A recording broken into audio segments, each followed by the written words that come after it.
Hello again, and welcome to the St. Louis Blues Hockey Legends Podcast. Tom Calhoun here to shine a light on the stories of those instrumental in blues history.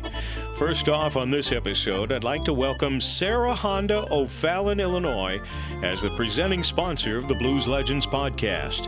Also, a big thank you to my marketing friend, Kathleen Kaiser, for paving the way to this business arrangement. Also a sponsor, the Gateway Grizzlies. Opening night and Tom Calhoun Bobblehead Night is May 16th. Visit gatewaygrizzlies.com for details.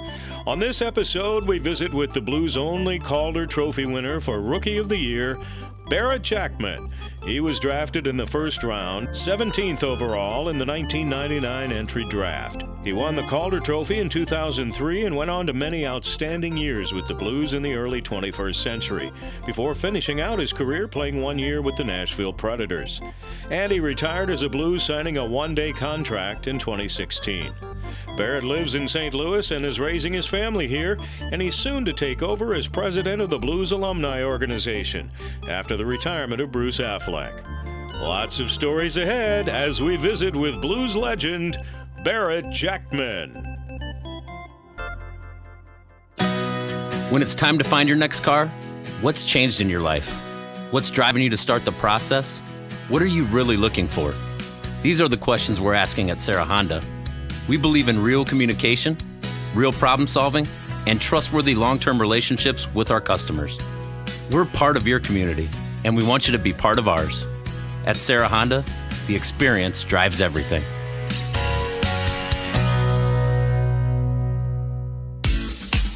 You've got a lot going on in life, and you depend on your car to get you to places you need to be. So when it's time for maintenance or repair, we know you need it done fast and done right. Convenience and quality customer service with team members you can trust. That's what you're looking for.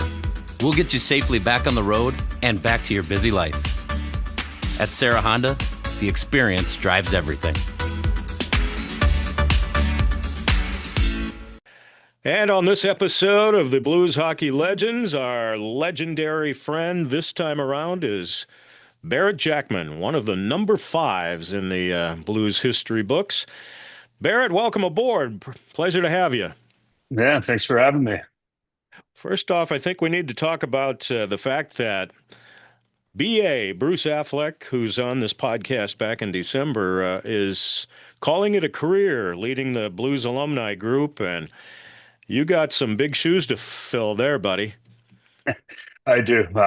Bruce has been, with the Blues for so long. He's worn every hat under the sun, from, marketing to sales to broadcasting and, vice president, executive. So he's done so much for not only the organization, but, founding the Blues Alumni Association so many years ago and building it into probably, the best in the league.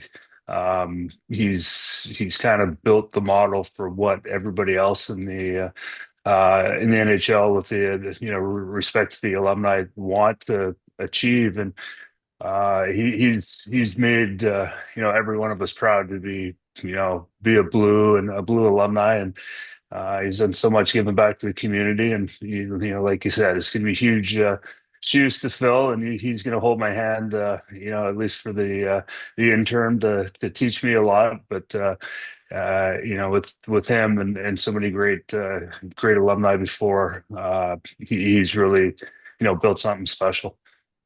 Yeah, I talked with Bob Basson, who's basically running the alumni group for the Dallas Stars these days, and he said, Bruce has built a group that we all kind of pattern ourselves after these days. So that's a pretty strong endorsement from Bob Basson.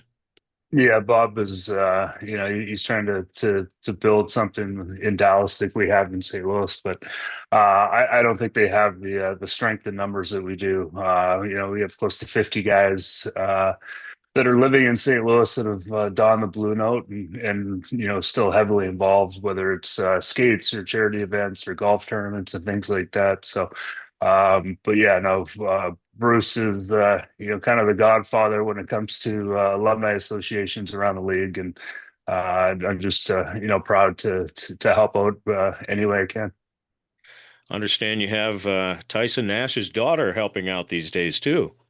Yeah, Maddie Nash, she's a graduate of North Dakota. She was a D1 soccer player there and very respected amongst her teammates and her coaches. And, she's on board to, you know, make sure that I keep things, on the rails. And she's been a great addition, and she's just great personality, just very cheerful, and a lot of people have already taken her in, and she is a huge reason that we're going to be successful going forward. Yeah, she's got quite a personality to follow in her daddy there too. He's got some energy going as well. Well, Yeah, let's Nasher is one of the best, but yeah, Maddie's we all take Maddie over Nasher right now. well, I'll make sure he knows that next time he's in town.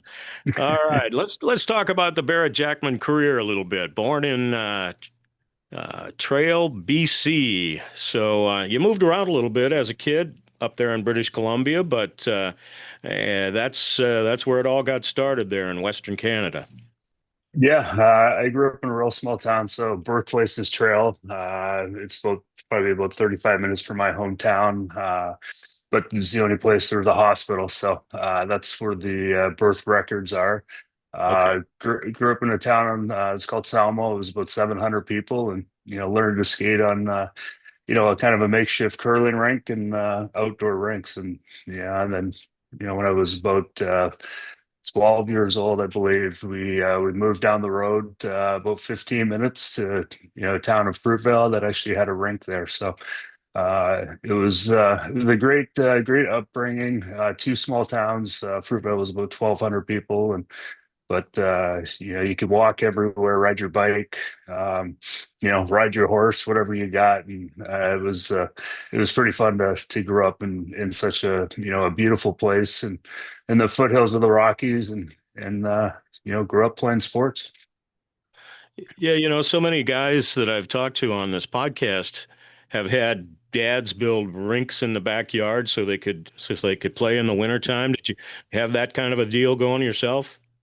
Yeah, my neighbor, had a pretty good, lot. So his dad, flooded the yard, and from probably about 3:30 until dinner time, and then you run back out and play until bedtime. So there's usually about three or four guys out there, and then you get some bigger games on weekends. But yeah, it was the beauty of growing up in Canada, where you get some decent weather that you can get the rinks going, and yeah, you just play. And pond hockey is the best way to learn the game and improve your skills. Talk about your mom and dad and sisters, brothers, early life, if you would, a little bit. Yeah, my mom was kind of the anchor of our family.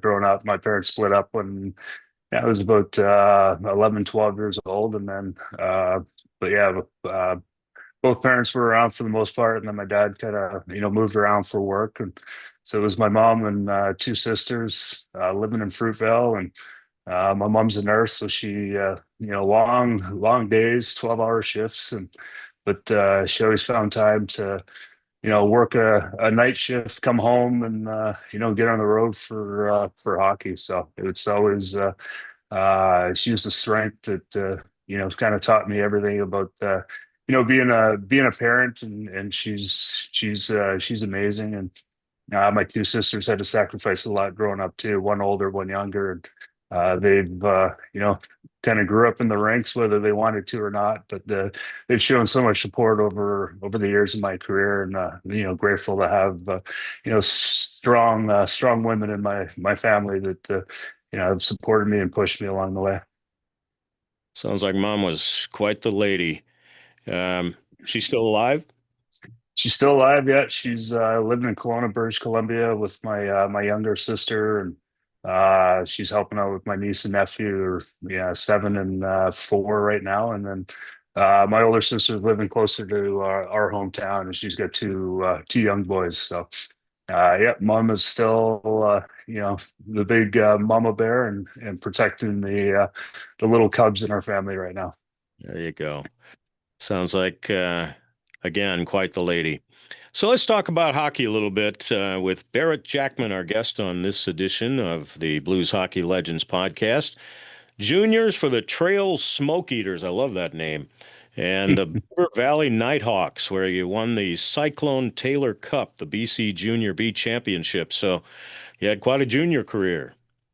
Yeah, those were, I got cut from trail that year, in training camp and ended up it was my hometown, which was very lucky that we had a junior B program there. And we had a real good team that year. It was a 15-year-old playing with, 16 to 21-year-olds. And learned a lot on and off the ice, as you can imagine, as a 15-year-old with some 21-year-olds. But we had a great team that year, and it was a real tough league. You didn't have many fans until about the third period, and then all of a sudden they let people in for free. And if the game was, two or three goals apart, there would be it'd be a fight every time the puck drops. So the building would be packed with about 300 people for the third period, just looking for some action. But learn how to fight, learn how to be kind of learn how to be a bit of a pro, and when you have a winning team too, you learn a lot of the good habits. Yeah, we'll get to that fighting thing here in a little while. But youngest captain ever for the Regina Pats. 4 seasons there. That had to develop you pretty well as well. Yeah, it was amazing. You get drafted at the time in the Western League was a 14-year-old draft, so you kind of know where your path might be at a pretty young age. I went to Regina as a 16-year-old, and it was the first time that I really realized that maybe I had the potential to be an NHLer. There's some guys, Josh Holden, Brad Stewart, Derek Morris, guys that were all, I think they were top 15 draft picks in the NHL. And all of a sudden you're on the ice with these guys that were, playing for Team Canada in the World Juniors. And a couple of those guys at 19 were playing in the NHL. So that's when I started to realize that, there was maybe that path for the NHL. Yeah, and then drafted 17th overall, first round pick by the Blues in 1999. Were you expecting to be a first round pick? A lot of people are kind of telling me late first round, early second round, but I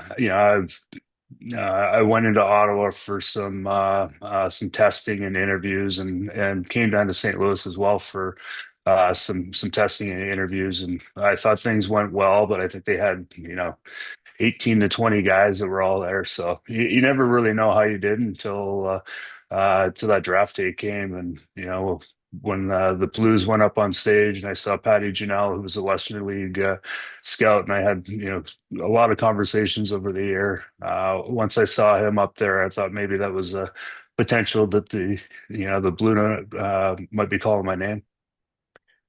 And of course they did. You played a little bit in the AHL and a little bit more in the Western Hockey League, and then 01-02 up with the Blues, and you got in one game that year, right? Last game of the season, yeah. No, I remember. I was thinking, potentially maybe I get the call up for a couple of games here or there, but the whole season went by. We lost out in a little play-in 3 games against I think it was Manitoba that year, and nothing was really said about coming to St. Louis. And so Larry Plow was in Worcester at the time, kind of watching our games, and he just told me, he goes, "Hey, be ready. We might need you for the last game of the season if our spot is settled, and we might want to rest a couple guys." So a couple of days went by, and he finally called, and so I jumped on a plane that morning. I think we flew out of Providence, going to Detroit.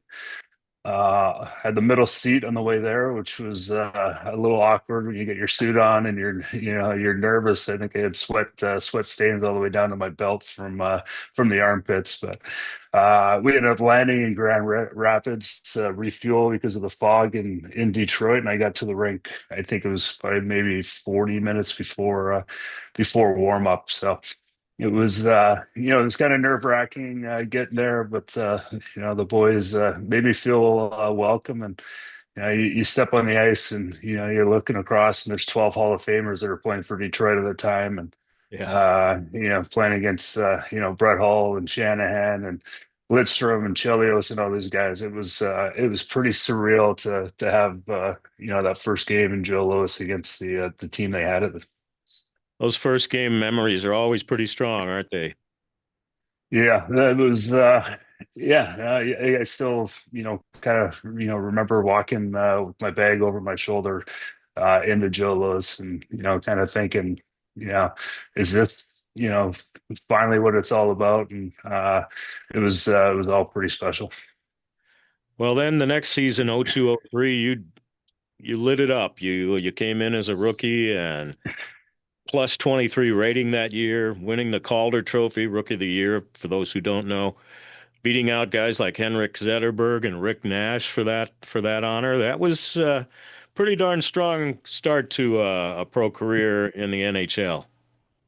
Yeah, it was, looking back, it was even more special than, when it was actually happening. But yeah, I was unfortunate. Prongs was hurt all year. I had knee surgery and wrist surgery, and but yeah, no, I stepped into the lineup, and Joel, had a lot of confidence in me, and he paired me with Al right away. And he's, I can't say enough about Al and his leadership skills. And he was, he makes fun of me, and I kind of make fun of him. He was basically my makeshift dad. And but yeah, no, he made things so much easier. Every time, if you're struggling to have your best game, all you have to do is every time you get the puck, you pass it to Al, and there's no worries. So Al tells me to this day that he won me that Calder Trophy, and I really got to give him a lot of credit for making me feel comfortable in the NHL at that time. I want to take a brief time out here to tell you about the Gateway Grizzlies. They are always providing family fun at their baseball park in Sauget. It's Grizzlies Ballpark, and it means fun for the entire family. It's family-oriented, and that means the pricing is family-oriented, too. And they tell me they're going to do a Tom Calhoun bobblehead coming up on May the 16th. That's opening night of the upcoming Frontier League season. So I hope you'll make plans to be there and get yourself a Calhoun bobblehead. That's going to be quite the item for everybody's man cave, right? Go to GatewayGrizzlies.com and find out about the upcoming season schedule and all the wonderful promotional nights they have, including the greatest night in baseball. You don't want to miss that on Labor Day weekend. GatewayGrizzlies.com. Not bad breaking in with a Hall of Famer on your right side, huh? Yeah, the team was full of some pretty special players, but Al was kind of top of the list for me at that time. Yeah, now that the Blues aren't quite so busy for the off season, I hope to get Chopper on the podcast here in the next little while and see what he thinks about that Barret Jackman startup. Yeah, he'll definitely tell you he won that trophy. So half of it's in my house, and the other half's in his. Yeah, I remember early on too, Barrett, watching you play. You got into some fights early on that sent a message around the league a little bit. I think you were thought of as a guy that shouldn't be messed with right off the bat too. You were sending some pretty good messages. Yeah, it was back when you're young, and still getting punched in the head didn't hurt all that much because it wasn't much up top. But yeah, I knew that. And Joel kind of told me that he just goes, "Go out and play your game. You got to play like a prick, and make room for yourself." And I always enjoyed that part of the game. The physicality, sticking up for my teammates, and so yeah, that was just kind of something that. I just kind of grew up with in my heart and in my bones. And the more room you gain for yourself, and the more fights you get in, the harder you play. You kind of kill the will of the other team, and that's just kind of how I approach the game. And I was lucky and didn't get my butt kicked too bad, and came up with some pretty good stories. Yeah, you did. And, I'm sure there's a few stories about those fights you could tell and who you fought with, but, you know, was it a fight that caused the shoulder injury there the next season and kind of set you back a little bit? It was actually, we that year we played the Vancouver Canucks in the first round. It was a tough series, and I was matched up against Todd Bertuzzi, basically every shift. And so the next season we were in Vancouver. I was coming around the net, getting chased by Marcus Naslund, and kind of had my head down a little bit. And Bertuzzi came and he popped me, and I got my arms up to protect myself, and he hit me right in the elbow, and it popped the shoulder out the back of my body. So Oh, man. yeah, so popped it out, and I rehabbed for about 3 weeks, thinking I was able to come back, and I came back and popped it out the second game, and then all of a sudden it was the surgery was needed. Yeah, it was kind of a chronic thing that season, I guess, wasn't it? You had to deal with on a regular basis. Yeah, they wanted me to have surgery right away, and the season would have been shot. And so I tried to do everything I could to come back, and it just popped out a couple times. So it was surgery was in the cards, but I was holding out hope that maybe I could get through the season and then do it in the off season, but that wasn't the case. Yeah, so did that limit your physical approach to the game after that? No, not at all. Maybe the first couple shifts, or a couple games, and maybe tried to hit with my other shoulder. But once you get that one pop and in the shoulder, and you realize that the doctors did their job. They put me together, and I prepared myself to to take those hits, and be as strong as I could be. So no, there was no hesitation after that. And so it felt the shoulder's still been good ever since. Yeah. Well, that's great. Then along a few years later comes the big lockout, and I think maybe some folks forgot that you played for the Missouri River Otters during during that time. How was that experience? It was great. They were kind of asked me to go down to the American League and play, and yeah, it was one of those things where I was trying to be kind of a good NHLPA member, and it was players versus the owners at that time, and it's all the business side of it. But I just felt like going to the American League was kind of still helping out the owners, and it was maybe young and naive, and maybe I should have went, but it was an opportunity. I talked to Michael Shanahan Jr., who was the owner of the River Otters at the time, and he asked me to come play. And Kevin Kaminsky Killer was the coach, and Jim Montgomery was actually he was a player, had hernia surgery, and so he ended up being the assistant coach. So How about that? it Didn't know that part. yeah. Yeah, so it was awesome. It kind of with everything that had gone on the last couple of years with the shoulder injury, and the lockout and stuff. It was nice to get around a bunch of guys that just really enjoyed the game, and a lot of young guys. And so it was fun. It was long bus rides, sleeper buses going all over the place. But myself and Ryan Johnson played, and we were laughing every time we went to the rink. We were having a good time, and it kind of got you back to the roots of the game. And every one of those players that were on the team just enjoyed it, and it really was it was a lot of fun, and it was good to be playing some pretty decent hockey at the time. Barret Jackman with us for the Blues Hockey Legends podcast. So during the 06-07 season, you have career highs for assists and points. The team only won 7 of the first 30 games, though, that year. And It was kind of a rough go of it. Some of the highlights that year, Brett Hull had his jersey retired in December. Mike Kitchen was fired a few days after that. Andy Murray came in and took over the team and kind of resurrected the season a little bit, although you didn't make the playoffs. Yeah, it was, it's kind of one of those kind of weird years. We traded Pronger. They're Still asking trying why that happened. to, Prong's will have some better stories about that. But Yeah.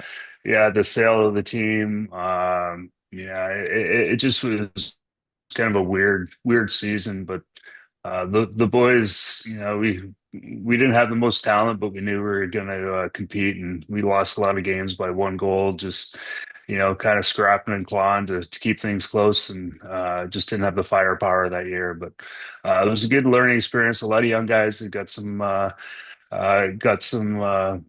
games under their belt, and started to learn how to be pros, which kind of carried on through the next couple of years. So you had a lot of good years with the Blues, and one thing I don't want to gloss over is that you also won a world championship with the Canadian team back in '07 with you beat Finland in Moscow, right? Yeah, it was pretty cool. It had been a few years since I played for Team Canada. I played with World Juniors for 2 years, but the World Championships, it's kind of one of those bittersweet things. You don't make the playoffs, but you still have the opportunity to go over and represent your country. And yeah, I think we had Andy Murray as a coach, myself, Eric Brewer, Jay McClement, and Jamal Mayers all had the opportunity to play together. So it was just kind of one of those things that you go over and you never know what's going to happen. But we ended up going 8-0 in that tournament, and came back with a gold medal, and representing the Maple Leaf, and we it was fun. You're in Moscow. It's a different world, but it was an experience that I'll cherish forever. Where do you keep the gold medal? It's actually in my son's room. It's hanging with my jersey, and the jersey signed by all the guys that played on the team, and it's encased with the medal to go with it. So it's pretty cool to be. My son's 15 right now. But yeah, so it's in his room. I don't know if he's cheers for the Americans or the Canadians, but it's yeah, he's a good kid. You play some hockey? He does, yeah. He was actually just drafted a couple weeks ago into the Ontario Hockey League Oh, draft good. by the Erie Otters. So we'll see what his path is going to be in the next couple of years. But yeah, he's a hockey player and a left-handed pitcher in baseball. So we'll see what the path is for him. Yeah, we'll look forward to seeing how that develops.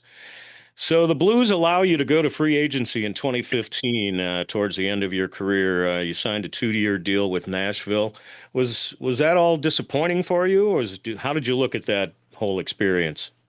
It wasn't. It wasn't. That year when the year was coming to an end, we were played Minnesota in the playoffs, and my minutes were getting pretty low at the time, and so I just kind of had that feeling. We had, you look at some guys that they had in the minors that were coming up, and I knew Parayko was kind of sitting there in the back burner, and we had a pretty good core of kind of older guys too. So I saw my role was going to be limited, and so I had the conversation with Army, and he was awesome with me. He just kind of said, what do you want to know? What don't you want to know? And we talked about everything, up and down the organization, and it was a business decision, and so yeah, it was one of those things where I would have loved to be a Blue for the rest of my life, but it's Army does this every time. It's what's best for the organization, and we had some good players that need to get in the lineup, and so it was an opportunity for me to go on and see what another organization was like, and I thought I had a pretty good chance in Nashville to win there too. So it was a good experience, but yeah, no, it was bittersweet leaving. St. Louis, but kept the house here. Knew I was always moving back, and this is what I consider my hometown. And you got a whole nother career going now too, as leading the alumni group. That's great.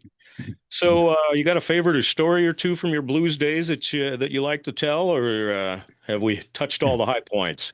Yeah, you touched a lot of the high points. I think it was just the biggest thing when you leave the game is just not being in the locker room every day, and the training staff with Ray Borelli and Bert Godin, and all the coaches I've had over the years, and the great teammates that you still call friends. So just going to the rink every day was the highlight of my career. Whatever happened on the ice, you had that brotherhood, that family in the locker room. So you miss that every day, but we're very lucky here in St. Louis to have so many alumni, and at the Centennial Community Ice Center, we got our own alumni locker room. So Mhm. you get to relive, and the ribbing, the joking, the stories are all still there. So very blessed and very lucky to be a part of such a great group. You have any regrets looking back on things you would have done differently, or things you wish would have gone differently? Yeah, I wish I would have won a Stanley Cup when I when I had the Blue Note, but Yeah. no regrets. I've we had teams that were great. We had teams that were terrible. Yeah, just to be a good teammate and stick in the NHL and stick on one team for as long as I did, that was a huge accomplishment for me. And just the charity work, the involvement in the community, and now I'm coaching baseball and hockey, and just living in St. Louis. Just proud to be, amongst all the fans and all the people that live here, and it's a great honor, and just was very lucky to play a game and never grow up and make a living at it, and this is. It's awesome to be a parent and a bystander now, and a fan of the Blues. That's great. All right, let's wrap it up with this. I asked this of all the people on the podcast. You're still a young man, but and I don't know how much you've thought about this, but what would you like the Barret Jackman legacy to be? How would you like to be remembered? Just put everything on the ice. I want to be known for my heart, my character, being the best teammate I could be, and just never saying no to anybody that's in need. And that's something that was instilled by Kelly Chase and Bob Plager, and Big Walt and Dougie Waite and Al and Prongs and all the guys before me. So I just hope that we can continue the character and what it means to be a Blue to the generations to come. And so just all those things, just being a great teammate and wearing that Blue Note with pride and respect.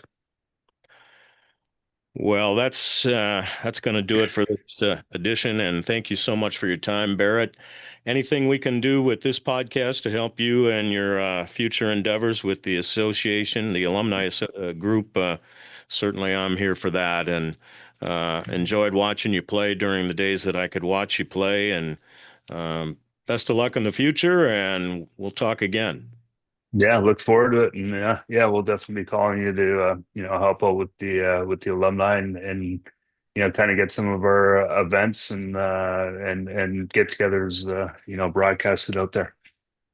Absolutely. Barret Jackman on this edition of the Blues Hockey Legends podcast. Thanks for being with me for another episode of the St. Louis Blues Hockey Legends podcast. We'll have another legend coming up soon, so stay tuned to our social media for news on who that legend might be. Visit PAGuyTom.com or BluesHockeyLegends.com and sign up for our Legends email notifications. The Legends podcast is also available on the Scoops Sports Network at scoopswithdannymac.com. Video of the podcast is published the Monday after the Friday release of the audio. As always, please like and share on Facebook, X, and Instagram, and please subscribe to our YouTube channel. It all keeps the Legends podcast alive and well. Tom Calhoun here saying thanks for being a fan, and let's go Blues!